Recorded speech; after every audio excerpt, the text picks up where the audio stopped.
Okay, continuing on with Chapter 7, The Road to Revolution, we're moving past the repeal of the Stamp Act towards the Townshend Acts. Now, Great Britain obviously is not going to take the repeal of the Stamp Act laying down. They want to continue to be the governing agent of the American colonies. So at this time, Charles Townshend, who's Chancellor of the Exchequer, basically he's the guy that handles the money for Parliament. He says, it doesn't matter, we have to find a way to pay off this debt. So under his leadership, he had Parliament pass the Townshend Acts of 1767. Basically, this is an indirect duty, an indirect tax on tea, along with other things such as glass, white lead, paper, paint, etc. So instead of forcing the colonists to pay the tax directly, they would pass the tax on to them by collecting the tax at the port when the products came in, and then obviously the price of that good would just go up and they would pay it indirectly, hoping that the Americans wouldn't realize what was going on. Now, obviously, to the Americans, they still saw this as a tax.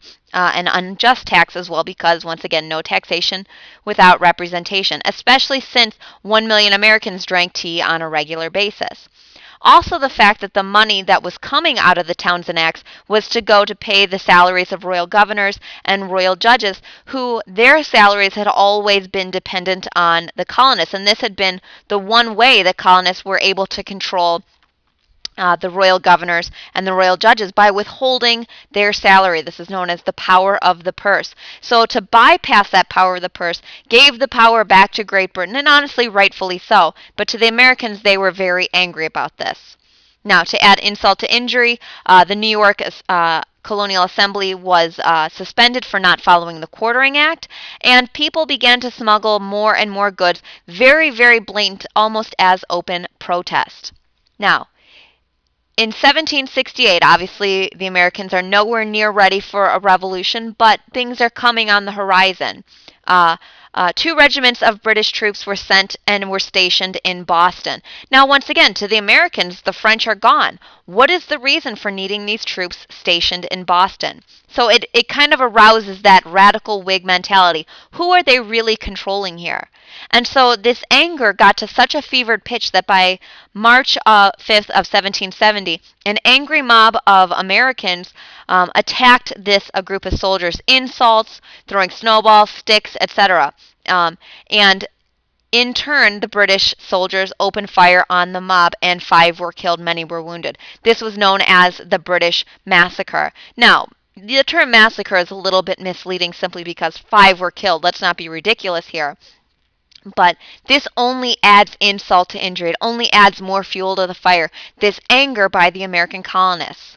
And in the resulting trial, and John Adams was the American lawyer who actually defended the soldiers, he was able to get these men. Only 2 were convicted of manslaughter. The rest were acquitted, simply because from their perspective, they were just following orders. They weren't sure who had actually, if anyone had actually called out fire, etc. It was very, very murky because nobody really knew what was happening because it happened late at night, and it was obviously very dark.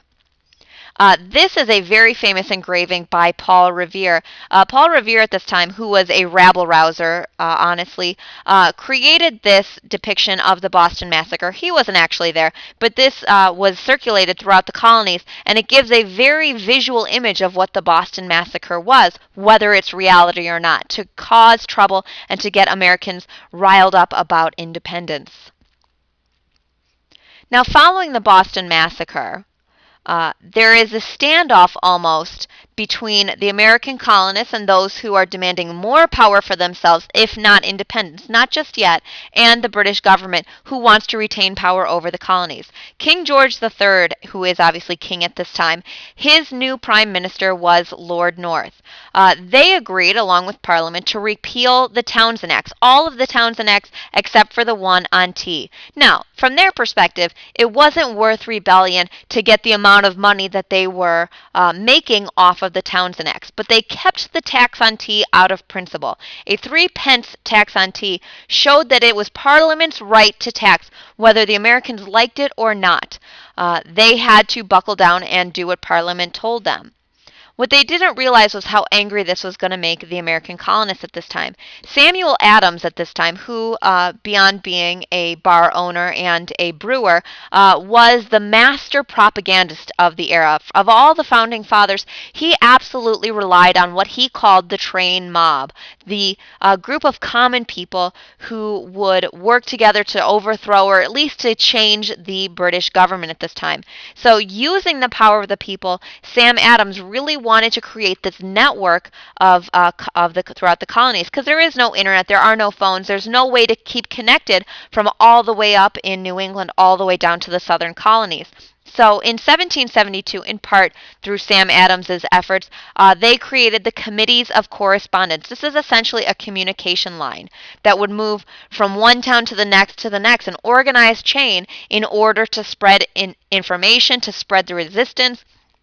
But from Parliament's perspective, this was sedition. This was treason against the British government, who is obviously in charge at this time.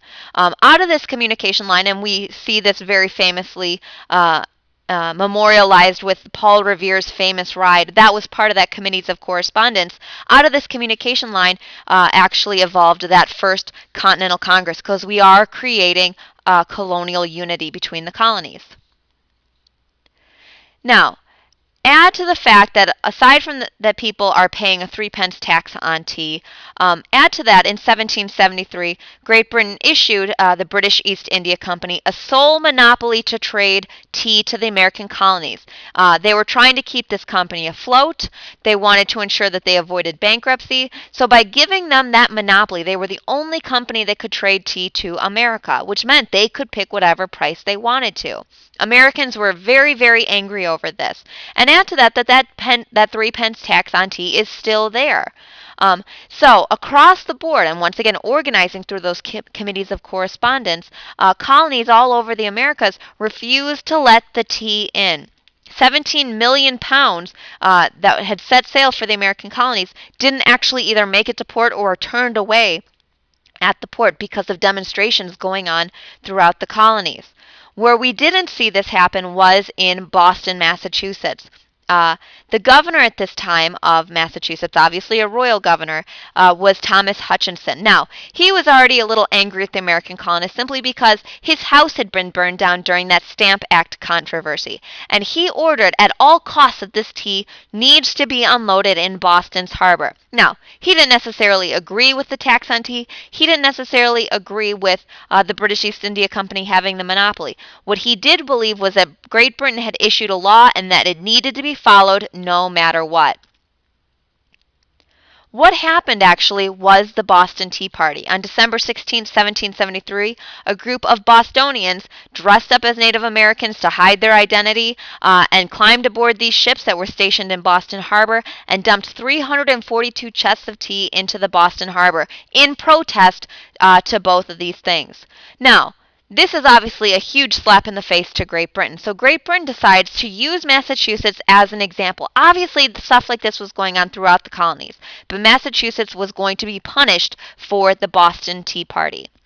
Here you see one artist's rendering of the Boston Tea Party and these Sons of Liberty on board dumping the tea into the harbor. And so in 1774, to directly punish Massachusetts for their acts in the Boston Tea Party, Parliament passed the quote-unquote Intolerable Acts, or the Coercive Acts. Now, this isn't what they were officially named. This is obviously how the Americans perceived them, that they were intolerable, or they were being forced to do things that they didn't want to. So part of these coercive acts, the Boston Port Act, closed the Boston port until the damages could be paid back from the Boston Tea Party. And for a port city like Boston, that is a huge, huge economic blow. The Massachusetts Government Act revoked Massachusetts' charter. They ended their town meetings, which was once again at the heart of the Massachusetts colonial life. Revoking their charter essentially made them squatters in this colony. And they re-upped that quartering act to institute more British soldiers coming in and being forced to live amongst Bostonians.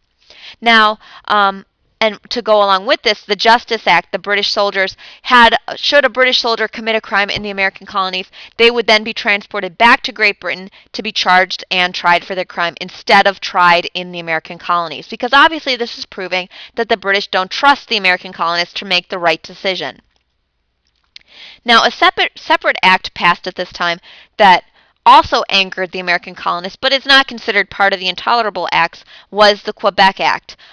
Basically, this guaranteed Catholicism in those French Canadian territories, and also they were allowed to quote-unquote keep their old customs, meaning no juries and civil trials, and it extended their boundary into the Ohio Valley. This is a slap in the face of the American colonists who had fought for the French and Indian War in order to achieve this territory for themselves. They basically see the British Parliament as giving this land to the French Canadians. So in steps the First Continental Congress. They're very, very angry about what is going on. The colonies across the board banded together in order to help supply Massachusetts. So we are seeing colonial unity, even though it only affected Massachusetts particularly. So in 1774, 12 colonies, Georgia didn't show up, sent 55 delegates to meet at a Continental Congress in order to talk together, to list their grievances, and to send these grievances to the king. So what we are seeing is, once again, more colonial unity. More and more colonies are starting to show up to these meetings. So after creating their list of grievances, all the things they're angry about, and the recommendations to the king, they also created the association, which once again, this is the economic arm of the Continental Congress, which called for a complete boycott of all British goods. They figured, hey, it worked well before, why can't it work again? So at this time, even though it's very, very close to the Revolution, what this is showing is that the American colonists, while angry with Great Britain, are still looking to be loyal subjects. They're looking for the king to redress their grievances, to give a little back in order to be good British citizens once again. Now, if that didn't work, they'd set a date to meet again in 1775. But before that could happen, in April of 1775, British troops were dispatched out of Boston, headed towards Lexington and ultimately Concord, to capture the store of gunpowder that the American colonists had been stockpiling. Also to capture and arrest Sam Adams and John Hancock. On their way towards Concord, a group of Minutemen at Lexington assembled to try to stop them from going. The British opened fire, shot them dead, and continued moving towards Concord. When word reached the neighboring towns, Americans gathered together and ambushed these British soldiers on the road to Concord, and 70 British soldiers were killed. So these two quote-unquote battles all happened before the Declaration of Independence was actually issued. And so as we move towards the American Revolution, we have to take a look at strengths and weaknesses on the part of both the British and the Americans. Now, obviously for the British, a much bigger population. They have a 3-to-1 lead over the Americans, which obviously gives them more people to put in the Army and Navy. Their naval power, their Army power is second to none. They are the world power in the Army and Navy at this time. And where they lacked any sort of army, they were able to hire soldiers or hired guns, these German Hessians from the German region of Hesse. These are mercenaries to come in and fight. And beyond that, they had 50,000 loyalists, meaning Americans who sided with the British during the war along with Native American allies. Now, as far as weaknesses are concerned, the biggest weakness for the British was the fact that France was on the America's side. This is what helped win the American Revolution, was the fact that Great Britain was on the America's side. Also, there is not really that same organized leadership like we'd seen with William Pitt during the French and Indian War. And many British, still, even though they looked down their noses at the Americans, were unwilling to go to war with people who they deemed to be their, quote, American brothers. So even though there were loyalists here in the American colonies, there was a large amount of people back in Great Britain, those radical Whigs, who were against the monarchy. So that led to problems back at home while they're trying to fight a war against America. And obviously that 3,000 miles that they have to transport all those soldiers, all those goods to the American colonies to fight this war. And the fact that there's no one city that they can capture and this war will be over. It's not like if you go to war against France and you capture Paris, the war's over. There's not one American city at this time that needs to be captured.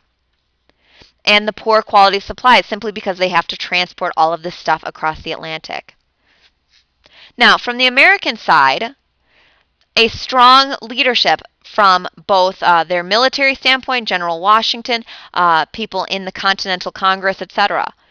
Also bringing in foreign military officers, foreign aid from places like France, etc., like the Marquis de Lafayette. And we had a self-sustaining agriculture. We could feed our troops. And many Americans felt like they had that moral advantage. They had a reason to want to win this war.